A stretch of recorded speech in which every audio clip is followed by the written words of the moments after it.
তোমরা আমার জন্য দোয়া করবা। আর আমি শুধু এটুকুই বলবো, তোমাদের জন্য আমার দোয়া রইল। তোমরা ডোমারের মুখ উজ্জ্বল করবে, ডোমার বহুমুখী উচ্চ বিদ্যালয়ের মুখ উজ্জ্বল করবে, ভবিষ্যতে মানুষের মতো মানুষে বাবা মায়ের মুখ উজ্জ্বল করবে। প্রকৃত সন্তান তোমরা সবাই আমার সন্তান তুল্য।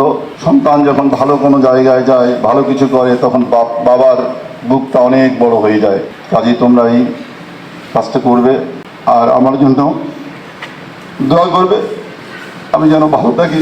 তোমরা নিশ্চয়ই জানো যে আমি অসুস্থ। আমি গত জানুয়ারিতে অসুস্থ হয়েছিলাম, আমার হার্টে একটি রিং পরানো রয়েছে। এই অবস্থায়ও আমি স্কুল করেছি। মাঝখানে শতবর্ষ হয়ে গেছে। শতবর্ষ নিয়ে অনেক কথা, অনেক আলোচনা, সেদিকে যেতে চাই না। ভুল ভ্রান্তি, হয়তো সকল সফলতা তোমাদের, সকল ব্যর্থতা আমার। সব সফলতার ভাগ তোমাদেরকে দিলাম, আর ব্যর্থতার দায়গুলো আমি নিয়ে আমি আজকে এই বিদায় বেলায় তোমাদের কাছে আমার কোনো ভুল ত্রুটি হয়ে থাকলে সেটি তোমরা অবশ্যই শিক্ষক হিসাবে, বাবা হিসাবে ক্ষমাসুলভ দৃষ্টিতে দেখবা।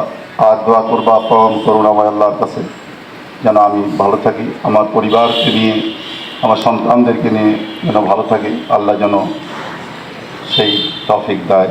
পরিশেষে আবারও তোমাদের মঙ্গল কামনা করে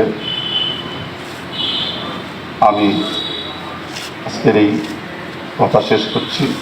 হয়তো বা দেখা হবে আরও অন্য কোথাও, অন্যভাবে, এই প্রত্যাশা। ধন্যবাদ। আল্লাহ হাফেজ।